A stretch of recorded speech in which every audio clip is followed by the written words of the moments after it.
आप देख रहे हैं खबर उत्तर प्रदेश जनपद मऊ की। पत्नी पर हमला करने का आरोप, पति सहित 2 हिरासत में। गोपागंज के हिलसा कोडरा गांव का मामला। फोरेंसिक टीम भी मौके पर पहुंची, पुलिस जांच में जुटी। गोपागंज थाना क्षेत्र के हिलसा कोडरा गांव में सोमवार की देर शाम पत्नी ने असलहे से हमला करने का आरोप लगाया है।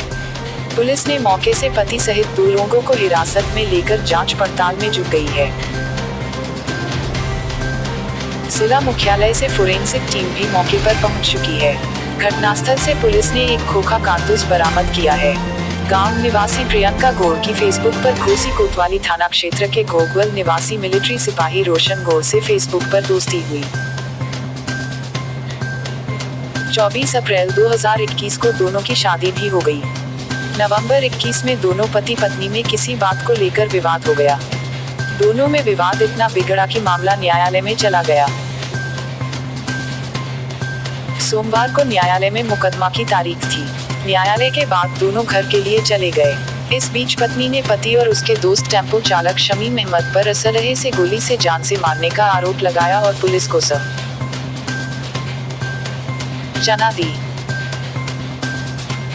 पुलिस मौके पर पहुंची और मौके से खोखा बरामद कर लिया। इसके बाद पुलिस ने तत्परता दिखाते हुए पति सहित दोनों को हिरासत में ले लिया है।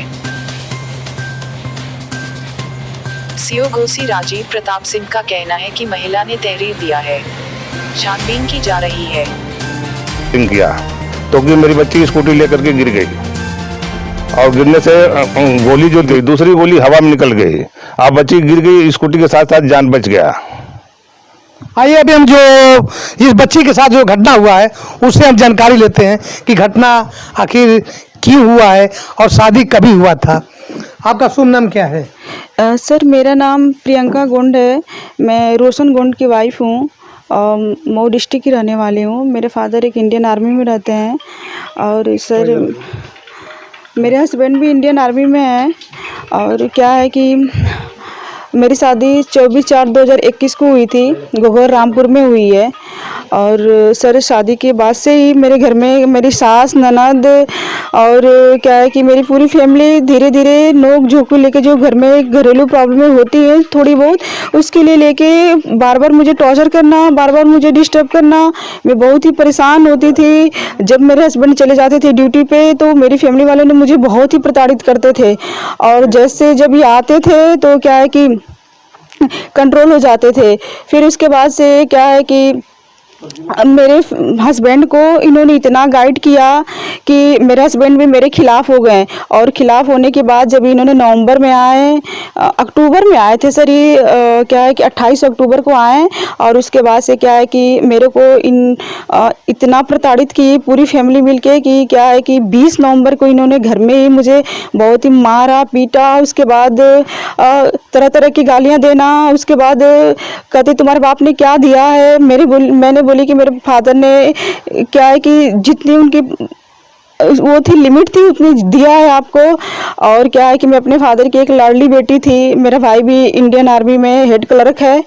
और उसके बाद से सर बार बार बोलते थे कि मुझे इनोवा चाहिए। और मैं बोली कि मेरे पापा की इनोवा देने की क्या है कि लिमिट नहीं, वो पावर नहीं है, आप स्विफ्ट डिज़ायर ले लीजिए। तो बोलते थे नहीं स्विफ्ट डिज़ायर नहीं, मुझे इनोवा ही चाहिए। और इसीलिए बार बार मुझे दबाव देते थे।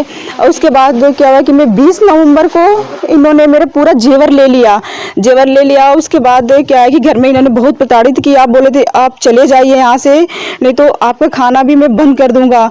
तमाम तरह की इन्होंने इतना मुझे मानसिक रूप से प्रताड़ित किया कि इसके वजह से मैं इतनी डिस्टर्ब हो गई कि घर वाले ने कोई मुझसे बातें नहीं कर रहा था और तमाम तरह की मेरे पे एलिगेशन लगाना। उसके बाद मैंने अपने पापा को फ़ोन की तो पापा बोले ठीक है बेटा, जैसा भी है अपने परिवार में आप एडजस्ट करो, अब तो घर तुम्हारा वही है। फिर मैं बोली पापा मैं एडजस्ट नहीं कर पाऊंगी, बहुत ही प्रॉब्लम मेरे को है। फिर मेरे पापा ने मेरे बड़े पापा के लड़के को भेजा। उसके बाद से क्या है कि मैं अपने बड़े पापा की लड़के के साथ चली आई और इन्होंने पूरा जेवर वगैरह सब मेरा इन्होंने ले लिया। उसके बाद जब मैंने आई तो 21 नवंबर को क्या इस मैटर को मैंने महिला थाने में क्या है कि एक दरखास्त डाली। उसके बाद अब रास्ते में हत्या करने की साजिश क्यों क्यों रची गई? हाँ, रास्ते में जो इन्होंने क्या, जब उसके बाद सर मेरा क्या है कि दिसंबर में न्यायालय में मैटर, मेरे हस्बैंड ने पहले क्या किया कि जब मेरे से थोड़ी सी इनकी नोक-झोंक हुई तो इन्होंने न्यायालय में सेक्शन 9 का केस कर दिया मेरे ऊपर, ठीक है। तो इन्होंने ले जाने का प्रयास भी नहीं किया और सेक्शन 9 का केस भी कर दिया मेरे पे। उसके बाद मैंने क्या कि मैंने कही कि ऐसा है कि आपने प्रयास भी नहीं किया और केस भी कर दिया मेरे ऊपर, मैं केस नहीं लड़ना चाहती हूँ, ये मैं शादी की हूँ, आपसे आपके साथ रहना चाहती हूँ। तो फिर मेरे हस्बैंड बोले कि मैं नहीं रखना चाहता हूँ आपको। फिर मैंने कही कि मैंने न्यायालय में क्या है कि सर केस किया घरेलू हिंसा का, और जो घरेलू हिंसा का केस किया सर, उसके बाद क्या हुआ कि मेरा मैटर ये चल रहा था, क्या है कि करीब 3 से 4 महीने हो गए थे मैटर चलते चलते। उसके बाद मैं 4 अप्रैल को 2022 में मेरी डेट लगी थी न्यायालय में मीडिएशन में। उसके बाद जब मैं मीडिएशन में गई थी, मैं थी मेरे बड़े पापा की लड़की थी। उसके बाद ने मेरे हस्बैंड को काफ़ी मीडिएशन वाले ने समझाने की कोशिश किया, और उसके बाद से जो भी कुछ था उन्होंने मेरे को भी कहा कि पति पत्नी के रिश्ते बहुत ही कोमल होते हैं और शादियाँ बार बार नहीं होती है। तो मैं बोली कि ऐसा है कि मैं अपने हस्बैंड के साथ रहना चाहती हूँ, मैं डिवोर्स नहीं देना चाहती हूँ। अगर मेरे हस्बैंड मुझे एक्सेप्ट करते हैं तो ठीक है, नहीं एक्सेप्ट करते हैं तो फिर मैं इनको डिवोर्स नहीं दूँगी। और क्या है कि तो मेरे हस्बैंड बोले कि मैं एक्सेप्ट नहीं करूँगा। तो घटना सर ऐसे हुई कि वहीं जब मीडिएशन में जिस दिन मैं गई थी, उसके बाद सर जब मैं वहाँ से निकली मीडिएशन से, करीब शाम को 4 बजे में निकली मीडिएशन से, और उसके बाद जैसे मैं वापस आ रही थी, उसके बाद मेरे हस्बैंड ने मेरे ओवरटेक कर रहे थे। मेरे हस्बैंड के साथ उनकी मदर भी थी, ठीक है, ओवरटेक कर रहे थे। तो मेरे को क्या हुआ कि डाउट हुआ, फिर मैंने अपनी स्कूटी को स्लो कर ली।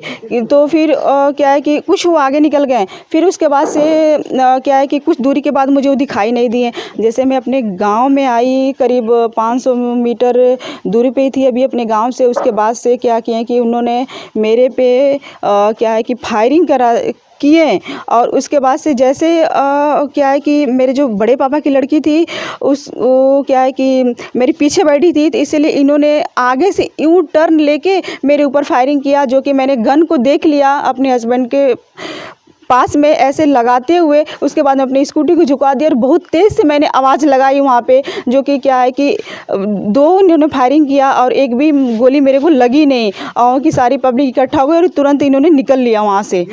हाँ, गिर गई, तुरंत में गिर गई वहाँ पे, और ज़ोर ज़ोर से मैंने चिल्लाने लगी।